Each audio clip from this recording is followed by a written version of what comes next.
MedBricks Webcast is a new kind of healthcare media channel to break the silo mentality and foster interdisciplinary thinking. Our mission is to fill that gap and to create a curiosity through different lenses, tapping the passion that guided the historical figures in medicine and bringing present-day groundbreaking research to the front lines. We interview physicians and leaders in the industry about present-day healthcare challenges on our live programming.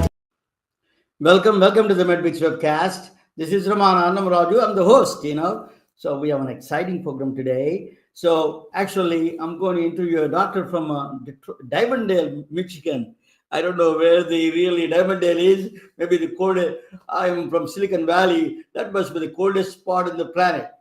So I'm going to ask him where that Divendale, Michigan is. I'm going to interview a doctor from Divendale. And then I went to the Wayne State Medical School, where I have a lot of friends came from Wayne State Medical School. Something good about that snow in Michigan. We're getting excellent doctors up there. I have a lot of interaction with several physicians. One of the physicians is Sanjay Gupta. He's not from Wayne State, and his friend Sandhya is a radiologist. I dealt with him. So they're all from Wayne State. I have a lot of friends from Wayne State. Throughout my life, though I interacted. I'm not a doctor, so I interacted with them I used to own imaging center, so I used to interact a lot of physicians from the Wayne State. So there must be something great about that snow. So after that, I'm going to present a topic on it's a very interesting law in physics that affects the healthcare, affects them personally, it affects our lives. Our disease, death, everything it affects. It's a very strange. We don't notice it, but it's around us. This is the physical. It is a concept. It's not a concept. It is an actually physics of it is an actual there. It is a present, but you don't notice it. It's like a ghost almost. I'm going to talk about that. That's interesting. After that, So this is a very interesting topic. Another thing is today I'm going to join by my co-host. Her name is Victoria Fishnick.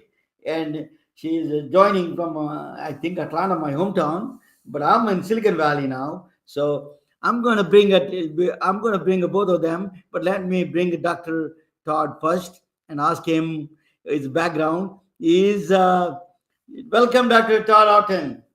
Thank you so much for having me. It's a pleasure to be here. Tell us, did I say that? Where is Divendale? Very good. Yeah. Divendale here's my, self-made Michigan map. Divendale is kind of right in the center near the capital, Lansing. And I suppose Wayne State produces good physicians because it's too cold to do anything else but study. Yeah, that's absolutely. That's a good point. I used to go to RSNA. That they used to say the reason they put in the December because they can't do anywhere else, so they have to stuck there. So tell us a little bit about your background, Dr. Otten. One thing I want to say about you is that I forgot. This is a very important. Is close to my heart. Thank you for your service. You're a flight surgeon in the United States Navy. Can you tell us your background besides being around the doctor? Where you started it? Are you from Michigan? And then personal background a little bit. Absolutely. So I'm a husband, father of four, very proud dad. I have a lot of interests and hobbies. I like to ski because it's cold here. Play golf in the summer, soccer. I actually do some antiquing, a little bit of picking, do some investment things with my friends. And so a wide variety of interests that keep me busy aside from family and faith. Professionally, as you said, I went to Wayne State for medical school. From there, I trained in the Navy, a year of general surgery, and then I was a flight surgeon. And flight surgeon's an interesting misnomer, if you will. Really, you're the primary care physician for a squadron, taking care of the pilots, the navigators, air crew, what have you. In fact, I pulled over a model here of a P3, so I was in VP10 when I was in the Navy. So to scale model there. But yeah, it was a lot of fun. I joke at times it was like being a doctor in a fraternity, for better or for worse. But from there, I came back to Michigan, finished my residency in family medicine, and then trained in my most recent job where I was at for the better part of 13 years. during that time, I was chief of staff. I was an ACO medical director for 6 years, quality chair at times, all sorts of other leadership positions, which when you're trying to save the world, I suppose, that can precipitate burnout, which I unfortunately had to endure in 2019. Thankfully, came out on the other side, and was in a wonderful office that in the book I dub the office Utopia. Um, and it was just magical. I worked with three wonderful nurse practitioners. Um, Unfortunately, the stars didn't align, and the administration made some decisions which I didn't agree with. So at the end of last year, I stepped away, which allowed me to finish editing, writing, finishing the book we published in May. And since then, it's been a whirlwind of networking, working on the book, the business associated with it. But really, what really fills up my cup rather is advocacy. I feel we're in a space where we just need really some strong leaders to try and turn the healthcare ship around. So that, Well, you said that he had a problem with the administrators. What is that individual problem? Is it, you think, is a systemic problem across the entire healthcare system? it probably depends on where you're at, really. I've been in some situations where it's beautiful, the relationship between the administration and the clinicians, and when that happens, it's magical. Wonderful things occur. Patients thrive, providers thrive. And typically when that's going on, the institutions do well financially. The part of the issue, and actually this probably goes back to some of the issues with healthcare in general, is where are the incentives, though? Who's driving the bus? Who's pulling the strings, if you will? And when the incentives are not in line, it can just create an absolute mess. And unfortunately, I think that's much more the commonplace than the magical music that I speak of. From the patient point of view, American healthcare system is a paradox. More spending is done, the less the care they're getting. What is this paradox? You also talk about a little bit about paradox of the system. What do you think of that? What went wrong? What do you think further? Not only some administrative level, what the systemic level? Is there any something went wrong with the system? You think? Yeah, I talked to a CEO when I was writing the book, probably about 6 months ago, and he asked the question, "What's wrong in our healthcare system?" And I chuckled a little bit, and I said it might be easier. That list is pretty long. It might be a lot shorter if you ask what's going well. Um, but I think in prepping for this, there were three things that I wrote down that really came to the forefront. And I probably could have had a list of 100 things that have contributed to the current dysfunction in terms of our excessive GDP expenditure and our poor outcomes and life life expectancy going down. I talked about misaligned incentives as being one. I think silos are a major issue in healthcare. And for those not familiar, just envision the silo on a farm where they store grain or what have you, and it's standing there alone, not connected with anything else. So when you think of silos in healthcare, that's truly problematic. I would see patients for a hospital follow up, literally from an institution across the street, and would have no information to review. Can you imagine? Literally, the building is like a mile away, and I had nothing to look at, and the patient didn't know why they were there. I mean, that turns into a complete mess, and so that's part of it. But then you add factors in like we've got every middle person under the sun between the patient and the provider or the doctor, and the amount of greed and fraud and waste and abuse that occurs along that continuum definitely contributes to the complete paradox you speak of, with ridiculous expenditures and not the best outcomes at times. In this totem pole, patient is in the bottom. Already in this totem pole of the silo structures, the patient comes in the bottom of the totem pole. The bottom. The reason is, I think you mentioned very eloquently about the silo structure. I completely agree with you. Actually, my company MedBricks is based on that silo, dismantling the silo structures. Is a distribute, democratize, and and then it decentralize the system. We have to no other option other than starting with the dismantling the silo structures. You made an excellent point. That is the major huddling, the major block in the healthcare system progress, in my view. And you, thank you that you're agreeing with that process. So you think that changing the system, one of the system that, what is the system is causing the lot of problems, including physical and mental health.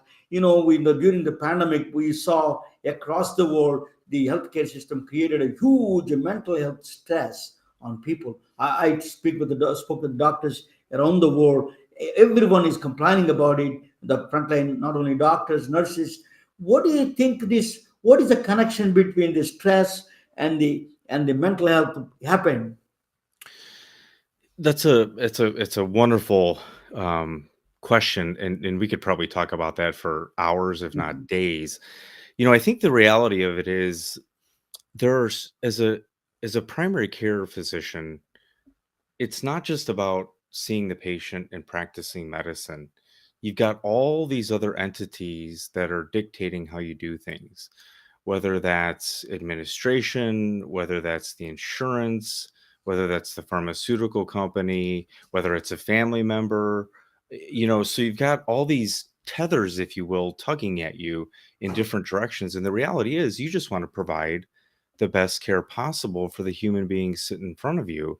And when you put all these barriers out there, it becomes this wicked problem almost of you can't do what you want to do because you've got to satisfy all these other criteria, and that has perpetuated this entity called moral injury, where we're trying to do what's right, but you've got these competing forces that are detracting from it. I can think of an example along this, of a patient who unfortunately has passed. I came to know her probably a year before I left, and she had a history of breast cancer, and she had really worsening pain in several joints, hip, back, I think one of her humerus, one of her arms, to put it in layman's terms. Um, and she had seen three specialists before she had seen me, three within a Okay. probably a 4-month time frame. Not one imaging study was done. And of course, I ordered some x-rays. She had metastatic lesions all over her body, and it broke my heart. Because the poor woman, her only complaint was pain, and she really just wanted to be listened to. And those stories happened again and again and again. And you think about the time pressures and the financial pressures and all these other things that I speak of. It's chaos at times, and it's so far from what we should be doing. And so you can see how that can contribute to mental stress and burnout and people wanting to leave, the industry. My father is a teacher and a village doctor. He is providing a small remote village in India, a southern village. He's a medical doctor. He goes there and he was a doctor. That's the only doctor there. He actually in the literally in that small village. So he was providing a care. He explains them, and it's a very straightforward. It is you give right there, as you said. There's no silo structures. It's a diagnosing, treatment, and prognosis right all up there in the same place. So I think we missed that part, and the patients are missing it. And then you see the stress on the patients. Nobody is happy. The patients are not happy. The doctors are not happy. So what is this? What organizations need to do, or individuals like people like us, or I'm going to bring the Victoria Fishnick. Maybe she can answer some of the question. My co-host Victoria Fishnick, come down and see that Victoria, just let me bring all of you on three. Yeah, that. Yeah, let me do that. Just 1 second. You give me that. Sorry, that what happened. Yeah. Okay. So Victoria, There we yeah, we need go. one or two Hello. questions for a doctor. That's the Victoria Fishnick. She's a wound care specialist. She's not a doctor. She's like me, spending a lot of time in healthcare. So Victoria, what do you think went wrong? I'm asking the question of Dr. Otten about the what is organization level. This mental health is a big problem in the frontline healthcare workers, and then what the organizations can do, what the individuals can do. So, what is your experience? You can ask that question in a Mhm. different twist, Victoria. Yeah. Well, I mean, I'm a nurse practitioner, so I get what he feels about it. I do think it's unfortunate that these silos of bureaucracy are created because then you end up losing good providers out of the system, like Dr. Otten. And so you're losing some valuable people that are really trying to do good work. So that's the unfortunate thing of having all these tentacles that are somewhat contributing to this silo effect of how you practice medicine. So you it's like you talked about, there's so many components of telling you how to practice when you're being told how to practice really from people that don't practice. So it's frustrating. It's frustrating that you fall into these Yes. I'm going Yes, to it ask you a yeah. question, Dr. it can be Todd. extremely frustrating. That's that's Yeah. an understatement for sure. Mhm. Um, Yeah. but I think, one of the things we talk about in the book, I was an early adopter of what was called the quadruple aim. And we elevated it to what we call our quadruple aim. And the reason we put Joshua and I put the word our in front of it, we feel like if everybody plays their little part in trying to improve our current healthcare landscape, that these little ripples can make a dramatic change, and hopefully waves, if not a tsunami of change. And so our quadruple aim, as we describe it, is patient experience, quality care, lower costs, and provider wellness.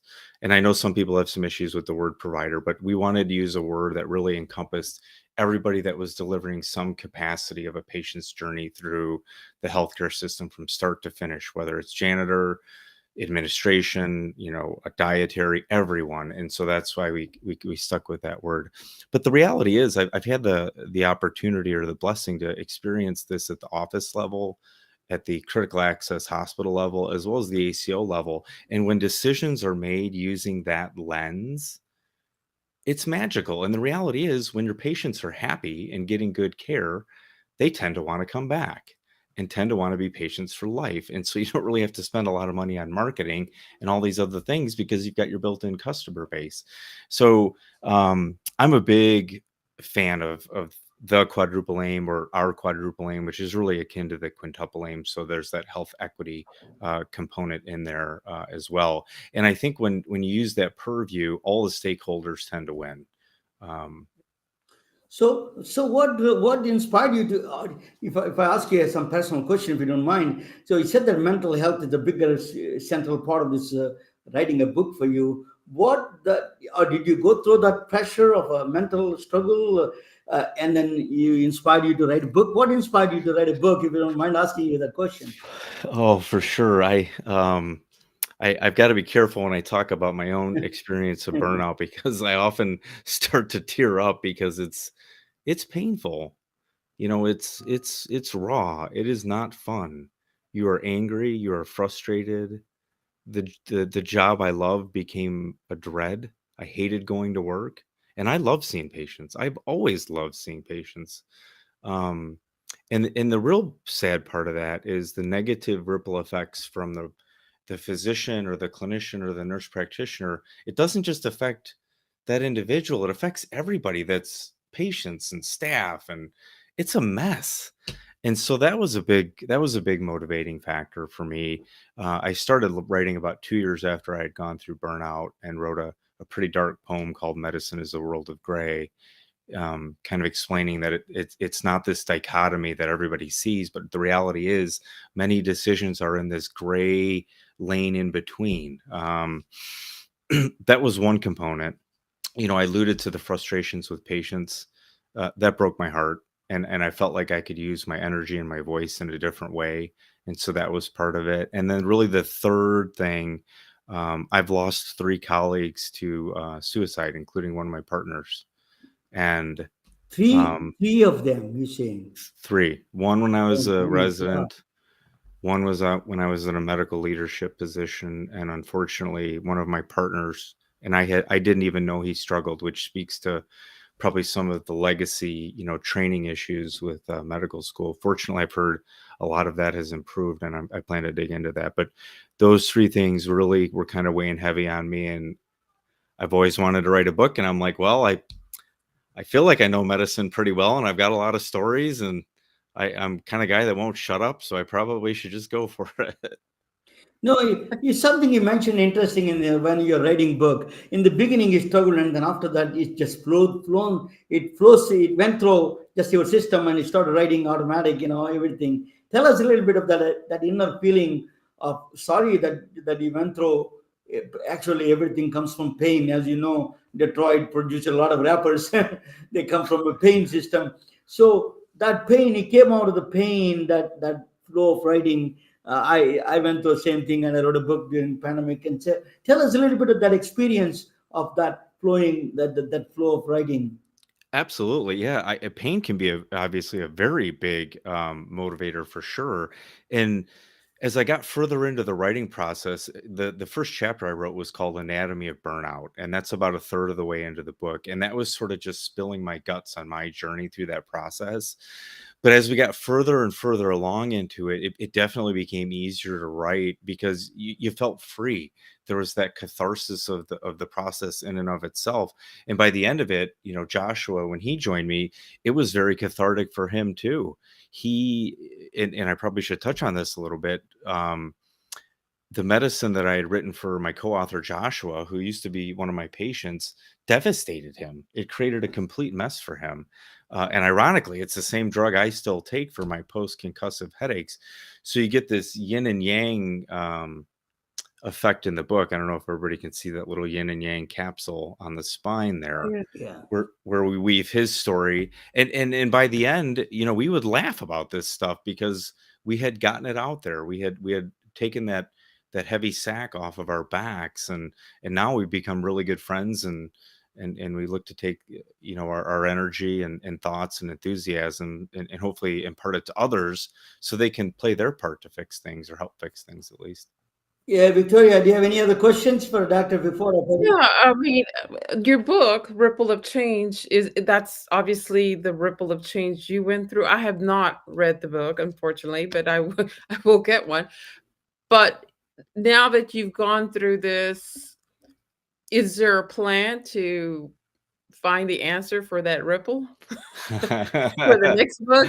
Do we have a Yeah. book two? Yeah, well, that's been discussed. So there's a couple components to the ripple aspect, if you will, and I think you're very astute to pick up on how that ripple was healing for Joshua and I. But the reality is, our bigger version with the ripple is really to inspire everybody and empower others to create their own ripple that hopefully can coalesce into significant positive change. And Joshua writes in his writing, he offers so many tips and so many ideas for patients that they can utilize within their journeys to have a better outcome. So it's just loaded with thoughts and comments, and there's some humor in there.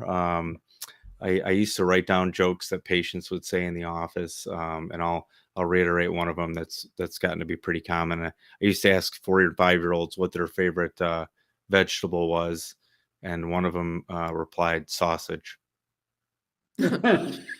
It could be a vegetable in his mind. Exactly, right. And maybe it was a veggie sausage, I don't know, but at the time it was just hysterical. So yeah, we hope to inspire really a multitude of positive disruptors. So, Doctor, I can see almost, having, it would be interesting for you to do a book where you also brought in somebody from a hospital system, such as a CEO, and yeah. delivered, you know, there's so many things in these silos between the GPOs telling you what you cannot have, CMS rules that sometimes I do feel that sometimes some of the CMS rules actually cause a lot of the abuse, and that they're not written well enough that they allow for fraud, and it's frustrating. Dr. Todd, Dr. Otten. So you're author of the book Ripple Change. So when I get back, I'm going to present about the big rip. I'm going to present a topic about big rip. I'm going to talk about that. And then after that, I come back and ask you, what is the ripple change and how do you get it? What is the solution? It's a little bit ask you more. Let me present the topic on a very mysterious uh, entity that in the presence in our lives, in the disease, in the health, everywhere it present. So that is a Dr. Todd Otten. He's a former U.S. Navy surgeon and the author of the Ripple Change. And Victoria Fishnik is just a co-host for me for a temporary. She's joining when she joined from Atlanta. But let me present this. I'm going to bring all of you. We can in the bottom we can watch together, and you are free to join anytime and ask questions. This is the I'm going to talk about some Michigan one more time. There is in Michigan. There's a one thief was in Detroit area. Is a two-story. Believe me or not, he was stealing a lot of shoes. He was a big robbing a lot of shoe stores. It became a headache to the law enforcement police authorities. Is a there's a shoes that can be expensive. You can ask my daughter about that. Could be very expensive. So what there is a big problem. So what they did was one day in his system, what he did was they wanted to catch him, but he left. He was he tried to use couple of shoes, that to try to fit in. Whether the shoes that they left it didn't fit in for him, he left it there. So they sent it to the DNA lab. See that this guy is not a first time, he must be a repeat offender. You will find his DNA structure somewhere. So the DNA lab said that it's not possible to find it for him. It's because it is too small. The data is too small to really find any.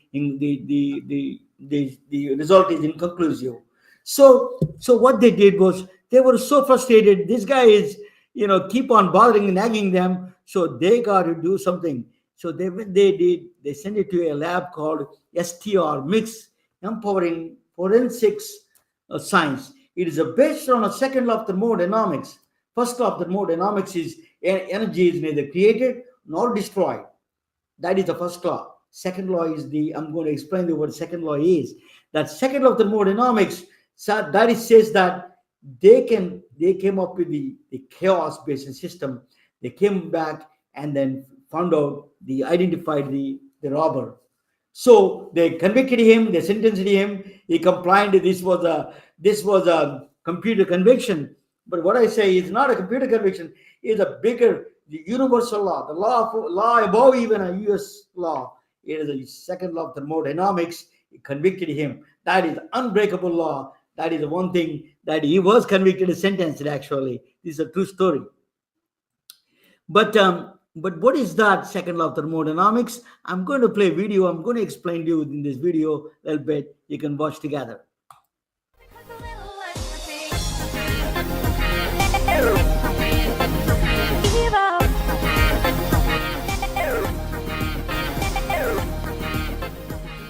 Hello, my name is Ramana Annamaraju. I'm going to introduce you to one of the most enigmatic and elusive concepts in the entire field of science from my book, Science is Not a Subject, Science Must Be a Lifestyle. The concept is called entropy. I'm focusing on one aspect of entropy related to information and its connection with the present day healthcare challenges. Entropy is like a ghost, but it is a mean one. You don't see it, you cannot talk to it, it never leaves you, it threatens your job, it tries to destroy your health, it affects your performance, it follows you wherever you go and whatever you do. You feel and see only its destruction. It is not your competitor you need to worry. You need to worry about this elusive ghost. It is your enemy number one. Please pay attention. It makes a difference in your career, in your job, and your duties. If you are a policymaker, you have to understand the impact of money and the economy of your citizens. If you are the CEO of a healthcare system, you have to be concerned about access and equity for all your members. And if you are a software engineer, you need to analyze simplicity versus complexity with your user experience design. As I mentioned before, entropy is your number one enemy. It is true what they say, know your enemy first, then you can come up with a strategy to deal with it. We need to start with the question how much you know and how much you don't know about a system you're working on. This is not some philosophical or a new age question. You have to quantify with the numbers. It is a scientific question to the core.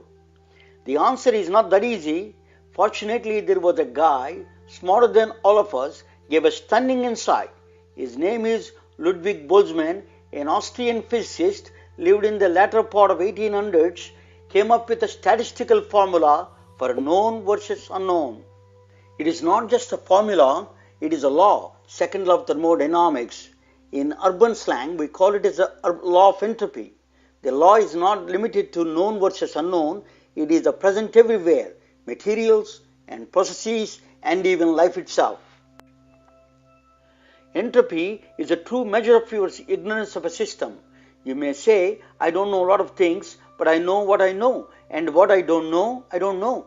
This statement may seem right before you know about the law of entropy. The law of entropy says the unknown does not sit idle. It is constantly attacking your known systems. Entropy wants you to become ignorant and leaves you in constant confusion. It creates a chaos, your understanding of any system dwindling every day by law of entropy. Only way out is to fight it. Entropy is a tough concept to comprehend. I will do my best here with a simple example. You see a picture of a teacup with the 2 sugar cubes in the bottom, and the top teacup is mixed with the sugar. Adding 2 cubes of sugar makes you happier, but your happiness does not come for free. I know sugar prices are going up. Still worse, the law of entropy says your ignorance is also going up. You have known knowledge that there are 2 sugar cubes. Since you know something makes the bottom cup low entropy state. Now, when you mix the sugar, you turn the simple system into a complex system. Even if I ask you, you cannot get sugar cubes back. Sugar is melted away and you lost all the information about the sugar cubes. The irreversibility of the process increases the state of entropy. In a split second, you made the top cup in a higher entropy state. Known system became an unknown. Just it applies to a teacup, this irreversibility is evident everywhere and everything you do. A simple realization that if you create a process for your company with some data variables, the complexity slowly seeps in. It means you lost control of your process and the information becomes chaotic. But if you keep tabs on what it takes to reverse the process to the initial state, it saves you time, money, and energy. You are keeping the ghost of entropy at bay. Life itself is a low entropy system. Zoom in or zoom out, your cells to your entire body do hand-to-hand combat with the law of entropy to keep you healthy and alive. Your number one enemy is waiting at outskirts of your life and your company. Boltzmann revealed this book of knowledge and wisdom about the universe with his famous equation. He could not convince his peers about his theory. Later, Boltzmann committed suicide, and his famous formula was written on his tombstone. Devil also, like numbers. Chaos may be its nickname, but it is speaking the nature's language, that is mathematics. Cancer is cellular chaos. There is no diagnostic equipment can measure the exact progression, but with the entropy algorithms, you can extract patterns from seemingly chaotic information. One such algorithm came from an unrelated field, football. Yes, game of soccer. Soccer fanatics wanted to know who is going to win the World Cup that is being held every 4 years. The fans include a number of scientists. They created an algorithm called World Cup Optimization Algorithm. I don't know how much it is useful in predicting the World Cup winner, but it is helping to detect and predict the progression of cancer. They are testing with the cancer of melanoma and breast cancer. Boltzmann gave the formula for entropy, but a brilliant mathematician and engineer at the Bell Labs, which became AT&T now, gave a different twist to the concept of entropy.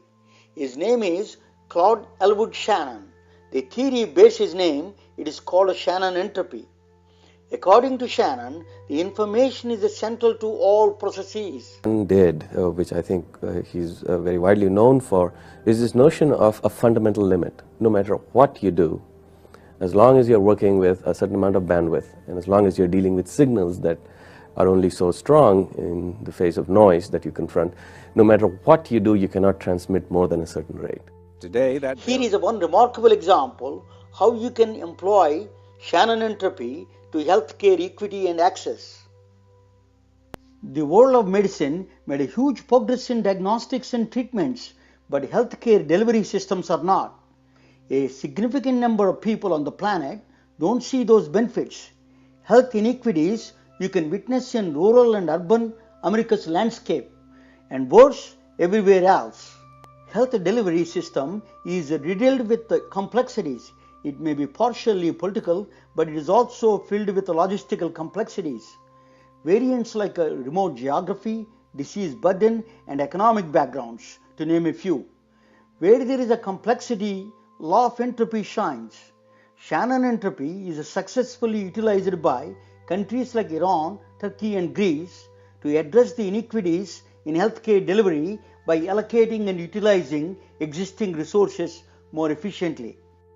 Truly a remarkable tribute to human mind how an obscure 18th century physicist from Austria and 21st century brilliant mathematician from MIT can help humanity by discovering the hidden laws of nature. Thank you for listening. You can read in my book further. Science is not a subject, science must be a lifestyle.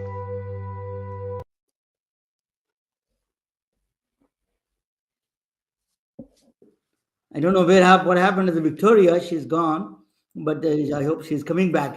But anyway, I'm going to finish up fast. Entropy is an evil, but it has a good side of it. Entropy deals with the aging process.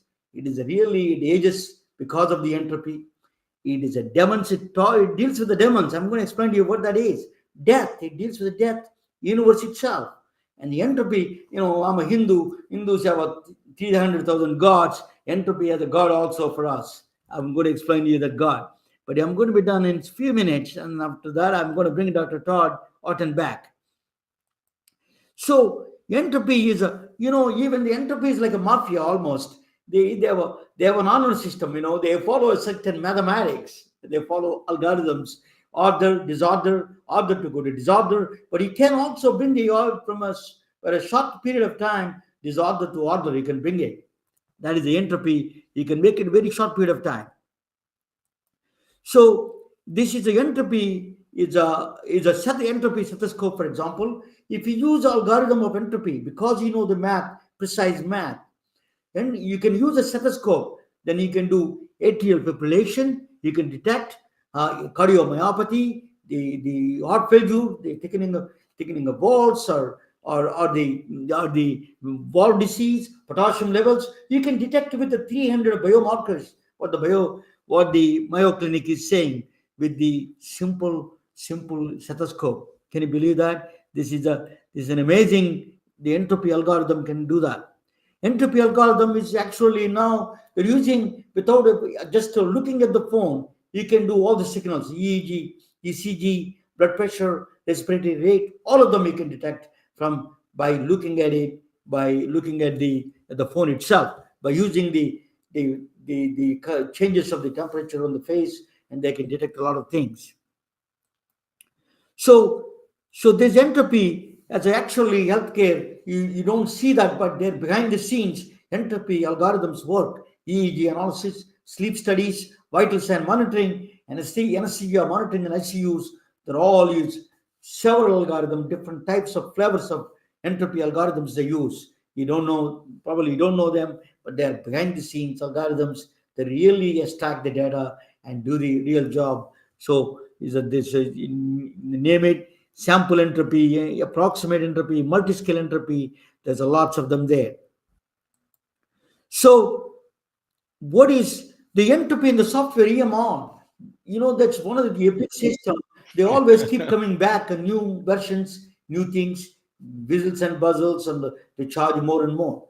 But what the software entropy, it's a Wikipedia, is a software entropy says that more you make versions there, The technical debt goes up, entropy goes up, ignorance of the system goes up. It's very dangerous. That system, that is a pressure that what we're seeing among physicians.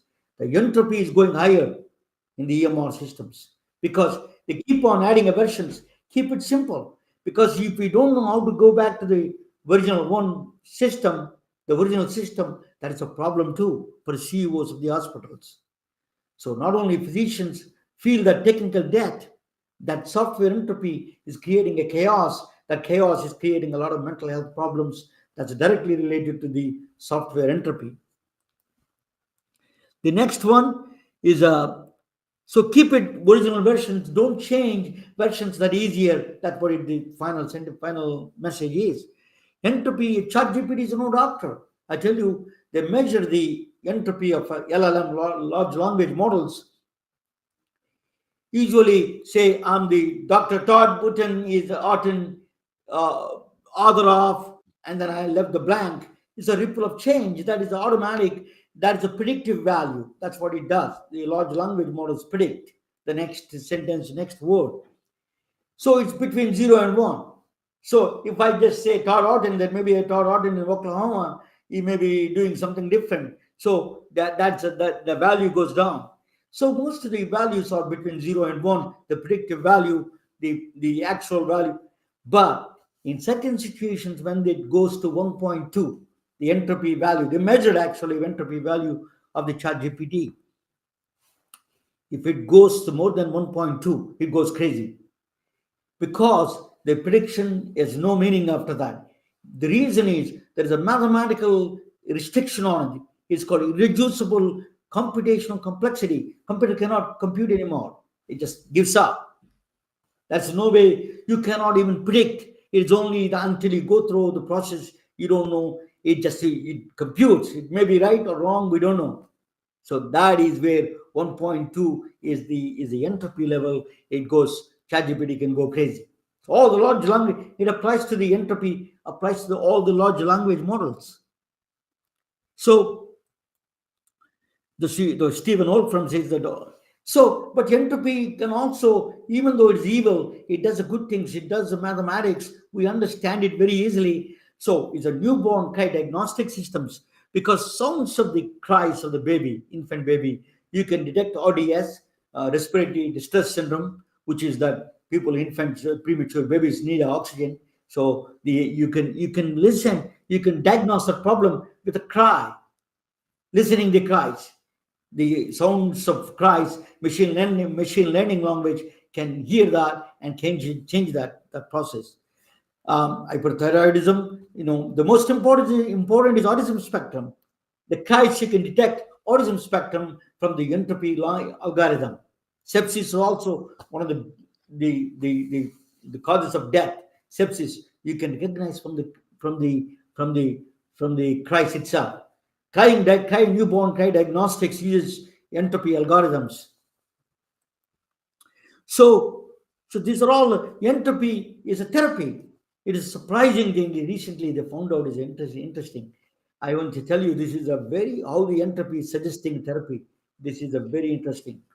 Entropy is saying that if you have a life, entropy as actually sucker. Entropy is the main. It marches order to disorder. That's it. It is basically, it eats everything on the way. But it is what is the entropy's main purpose? Dissipate energy, heat energy to the environment from a non-equilibrium to equilibrium state. It wants to make all the temperature equal around the universe. That's why it keeps on going, marching towards that. Entropy created, some people argue, entropy created life. We are the suckers for the entropy because we can distribute the heat more efficiently. So if you wanted to live longer, if you wanted to get the entropy to be your friend, that is one of the physical health is recommending this sauna, hot saunas, because you're basically you're taking, what is entropy is you take high energy oxygen and the food, you take high energy, and then stools and urine or the low energy things you do. That's what exactly entropy wants. Entropy wants to dissipate the energy and a different way through your mechanism. You're the suck. you're the vehicle to distribute the heat. So what it does is physical health. It is recommending sauna, entropy. On the mental side, very interesting. If you are reading all the things, so many things you read, so all the information you take it, that is the entropy. Chaos is huge. Entropy is very high. So what it is, so it want to take the entropy maximum. So the best way to do that is you have to extract the meaning of the entropy. Sorry, the memory. All the memories you consolidate, and then what it does is one way to dissipate the energy is watching the mountains or sceneries, because the reason is the computational process of the brain. Every time you do computation, you release the heat. I will explain to you how that happens. It releases the heat. So you're satisfying the entropy. So that's why it's a very interesting entropy recently suggesting that these two aspects could help. That's why even Dr. Bill Fish, senator, was suggesting all the hospitals should open up a natural thing, a garden next to the hospital. That's one of the reasons. All it's a mental health. It is a very powerful entropy for the human beings. You're dissipating the heat through the process. That's what the entropy engine does. So the next one is well, I wanted to ask you, but there is this. What is entropy? Entropy is a destruction, no? Is the unrelenting march towards the end of the death, end of the universe. That's called heat death. I don't know. Maybe people from Michigan wrote that, but it's actually cold death. There is no cold. It's all cold. It's nothing but extreme cold. It does. So that is a entropy pushes all the planets and everything to the heat death.